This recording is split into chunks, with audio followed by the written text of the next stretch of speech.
Hi guys, I'm making this video to show you how to write the last body paragraph. Normally I show you my face, but I'm just not feeling it today, so please excuse me for that. All right, so your last body paragraph, to get down to that, I'm going to click on lesson 4, writing your body paragraphs using Teach. So we have worked through body paragraph 1, about how the family falls apart. We have worked through body paragraph 2. I'm going to go ahead and copy my thesis statement because I think that's a good call. Help me remember. We have worked through body paragraph 2 about your character at the beginning. We have worked through body paragraph 3 about the foil. Remember, this is the optional paragraph, so you can skip this one if you want. And I believe, no, I did. Yes, I've worked through body paragraph 4, which is 3 if you skip the foil, your character's turning point. All right, so the last body paragraph is about, drum roll please, your character's role in the novel's ending, specifically chapters 15 through 17. All right, so this is actually going to be a little harder for me since I chose to do a mock-up for my examples. Everyone else, you had to choose one of the 4 main characters. It's going to be a lot easier for you because they're much more directly involved. But you know what? I'm still going to make it work. Okay. So, to begin writing this paragraph, 2 steps that are always important. I should reread my thesis statement to make sure I remember my focus, and then I should reread the paragraph before so I make sure I remember where I left off so I make everything flow. All right, so my thesis in the novel, Amaka evolves from a narrow-minded girl who is critical of her cousin's wealth to a compassionate friend who champions Cambili's attempts to gain independence, revealing the theme that believing a single story about a person will always lead to misunderstandings. Okay, so I'm just going to make a note for myself before I start writing, really, that I need to, in this paragraph, I need to show Amaka's compassion, because that is my thesis, is how she changes, right? So now I need to be focusing on the change. I need to be focusing on the compassionate part of Amaka. All right. Now let's read my paragraphs beforehand about the change. Okay, so I talked about how,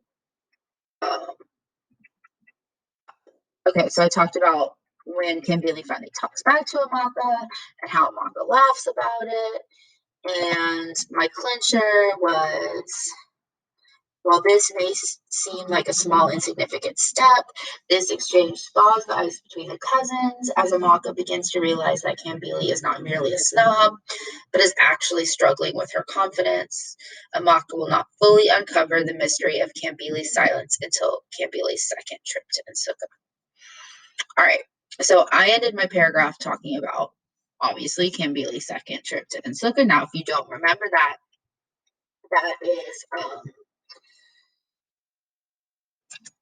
that is after Cambili gets out of the hospital. Show Amaka's compassion during Cambili's second trip, which that is chapter 12 after she gets out of the hospital. Now, I'm supposed to be talking about chapters 15 through 17. So I need to also fit that in there. So that was their third trip. The third time they go to Insuka is when Jonda's like, we're going back, Papa, after Papa's sick on Good Friday. So the third trip is chapter 15. And then also in chapter 17, in the future, we hear about Amaka, the letters she writes Cambili. So I could include that in there too. I'm just going to make a note for myself. Letters she writes. And that's in chapter 17. Now, this is not a topic sentence, and by any means, this is just some notes that I made for myself so I can figure out how I'm going to start writing this. Okay, so to structure this, I think I'm going to have to start with the compassion during the second trip, and then maybe my evidence would be the third trip.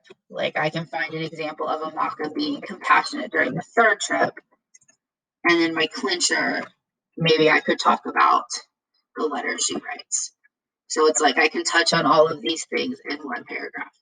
Now, in reality, all of this stuff I just talked about, I feel like that would probably be best served by me writing a couple more paragraphs, but that's not what I'm asking you to do. That's too much.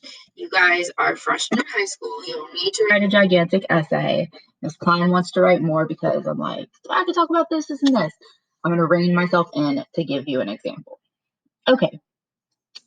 So now I'm going to actually write this sentence, this topic sentence. Starting with the transition, I had said, I ended this with, Amaka will not fully uncover the mystery of Kambili's silence until Kambili's second trip to Nsukka. Okay, so now I'm going to explain that second trip. So, trying to think of a good transition word. When is always like shows shows like a shift in time. I could also just talk about time. So how much time has passed? They don't really tell us exactly. It's not much.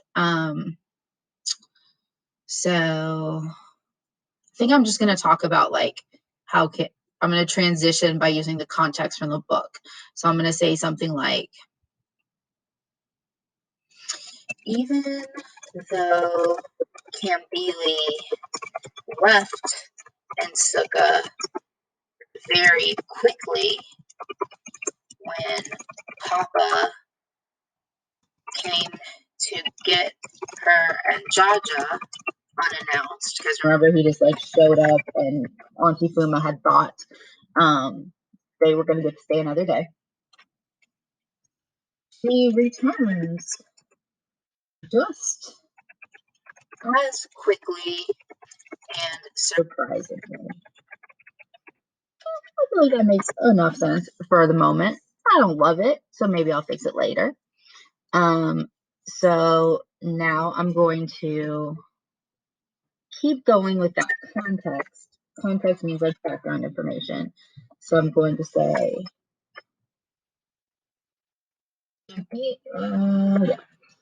Kambili returns after being brutally beaten by Papa. During this second trip, Amaka asks Kambili if her father was the reason she was hospitalized, and Kambili admits the truth. From this moment on, Kambili and Amaka are, I don't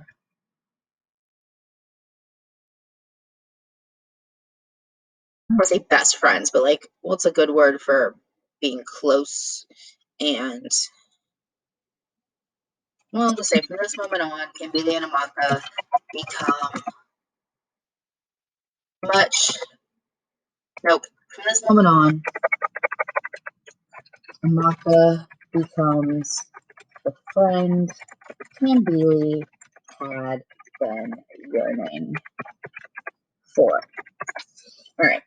So while you could say that I had some evidence in here, some giving some summary of the book, I want my evidence to come from chapter 15. So now I got to transition to that. So I'm gonna say, Kambili surprises Amaka with a third visit once he and Jaja hear that Auntie has been fired. All right, so now I want, like I had said, I want to have an example from chapter 15 of Kambili and Amaka. So now I'm going to go to links to find, links to full text to find evidence. I'm going to pull up my chapters. I'm going to go to chapter 15. Now, I'm going to do this fairly quickly because I'm making a video and I know you guys like might already have turned it off because you're bored. And you might get like super duper bored if you have to watch me find the perfect piece of evidence. So I'm going to maybe just find an okay piece of evidence. And my character is Amaka, so I'm just going to search for her name. All right. Amaka talking to Father Amadi. Amaka. Okay, their whole argument about the name. Going to church. Oh, this is when they go on the pilgrimage.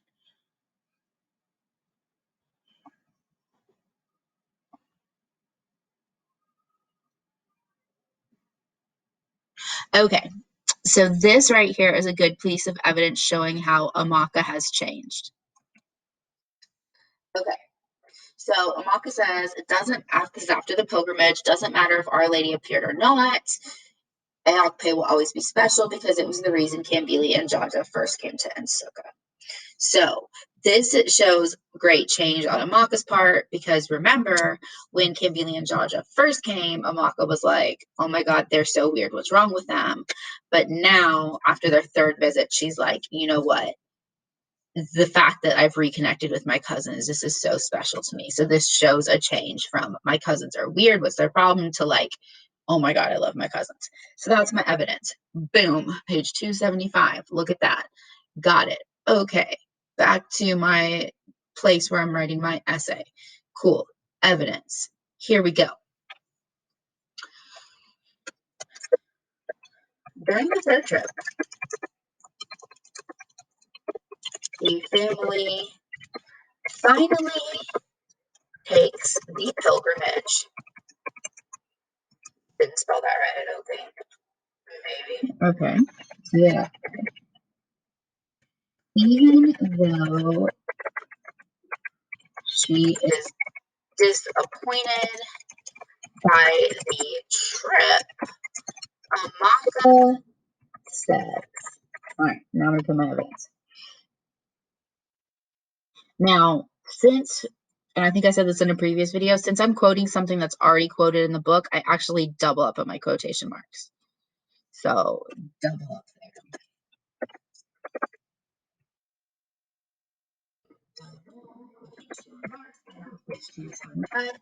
And here we go. Okay. So now I have my evidence, and now I'm going to analyze how this shows Amaka changing and how it shows her basically changing from being, what was my thesis? Critical to compassionate. Okay. When Amaka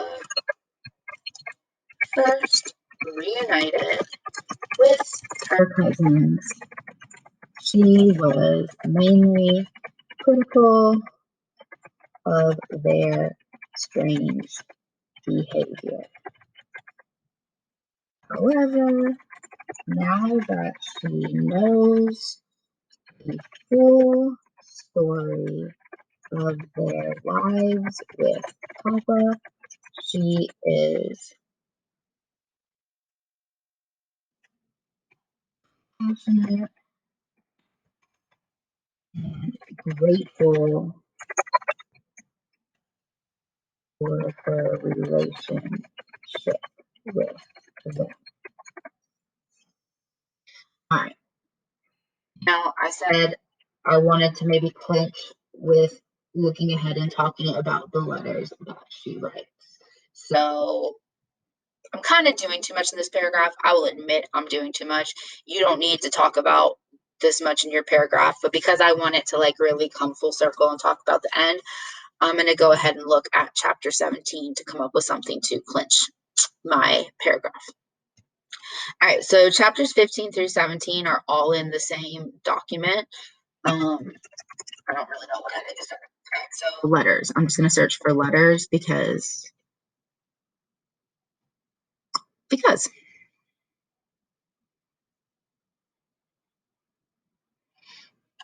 So we're talking about Malcolm.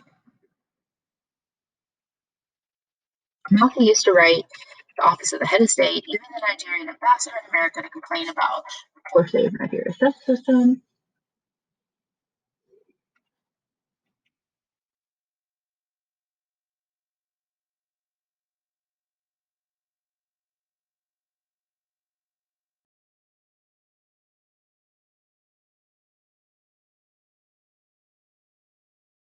Sorry, I'm reading this evidence. I realized I forgot that I was recording and I was like literally just reading. Okay,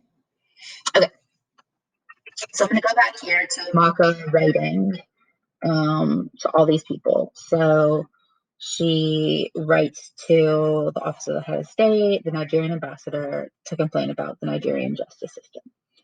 Okay, it was still important to her that she do something. I'm gonna take that as a quote. And what page is this on? 300. Okay, let's clinch this paragraph. All right.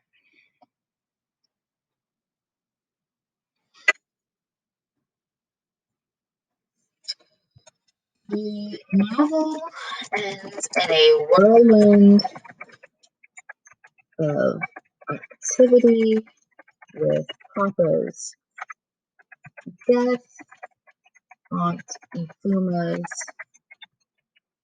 move, and Jaja's arrest. Even though at the end of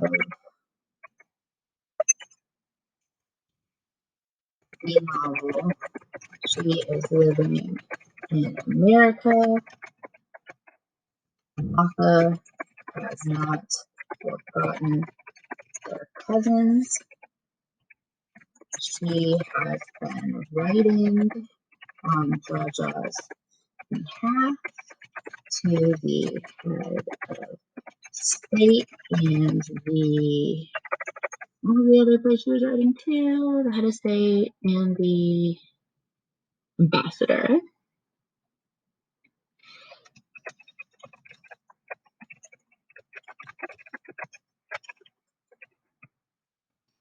Because, quote, still it was important to her because she admits, take out still, because she admits it was important to her that she do something.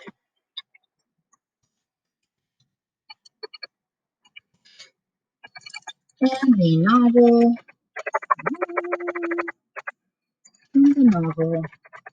Amaka transformed from a governmental teen who was horrified by her cousin's weird behavior to a loving family member who could not leave their problems behind her. Okay, there's what I wrote. Let me copy it. Let me try to put it all together. Now, like I said, I realize this paragraph is doing too much. I realize this paragraph is big. Like, if you were wanting to write something this big, my suggestion to you would be like, hey, why don't you just break this up into 2 paragraphs? There's nothing stopping you. If you're like, this is the last paragraph, but there's more I want to write about, there's nothing stopping you. But I kind of feel like most of you are like, Miss Klein, what are you talking about? Who wants to write more essay? Okay. And the answer to that is Miss Klein. There's nothing stopping you from writing more body paragraphs, but you don't have to. And the reason mine is this big is because I just felt like I wanted to get all of that in there because there's just so much important stuff. But once again, that's just me doing too much. I won't apologize for who I am, though. I just simply won't. Okay, let's read it. Even though Cambili left Nsuka very quickly when Papa came to get her and Jaja unannounced, comma, she returns. Why does it say returns is bad? No, I want it present tense. Leave me alone. She returns just as quickly and surprisingly. I'll take out surprisingly because I don't know. Okay, Cambili returns. She returns just as quickly. Okay, see how it was like she returns just as quickly. Cambili returns. See how that's redundant? Like I have that word twice. That means I can combine this. She returns after being brutally beaten by Papa. Boom. Combined, sounds good, less wordy. Look at us. During the second trip, Amaka asks Cambili if her father was the reason she was hospitalized, and Cambili admits the truth. From this moment on, Amaka becomes the friend Cambili had been yearning for. Now, in all reality, I could probably clinch this right here, throw in a quote, clinch this right here, make it a paragraph. But I didn't because I'm Kleinstar. Moving on. Cambili surprises Amaka with a third visit once she and Jaja hear that Auntie has been fired. During the third trip, the family finally takes the pilgrimage to Alkpe. Even though she is disappointed by the trip, Amaka says, it doesn't matter if Our Lady appeared or not. Okay, so because I have Amaka says right here, I'm going to actually cut out some of this quote. And if you cut out some of a quote from the book, what you do is you put 3 dots. Okay, so those 3 dots just signified that like I cut something out. And they will always be special because it was the reason Cambili and Jaja first came to Nsuka. Now I'm explaining that. When Amaka first reunited with her cousin, she was mainly critical of their strange behavior. However, now that she knows the full story of their lives with Papa, she is compassionate and grateful for her relationship with them. This could be the end of the paragraph, but Miss Klein is doing too much. The novel ends in a whirlwind of activity with Papa's death, Auntie Fuma's move, and Jaja's arrest. Even though, I can take away this at the end of the novel because I already said that. Even though she is living in America, Amaka has not forgotten her cousins. She has been writing on Jaja's behalf. I feel like I already said has been, so I'm just going to say she writes. She writes on Jaja's behalf. Oh, yeah, that didn't need a comment. Okay, she writes on Jaja's behalf to the head of state and the Nigerian ambassador in America because she admits it was important to her that she do something. Okay, so I can take away in the novel because I feel like I already said the novel, so I can just say Amaka has transformed from a judgmental teen who was horrified by her cousin's weird behavior to a loving family member who cannot leave their problems behind him. Okay, so yep, I'm happy with that as my final body paragraph. And my next and last video on this will be the conclusion, and my children are about to bust in here, so I'm going to stop it.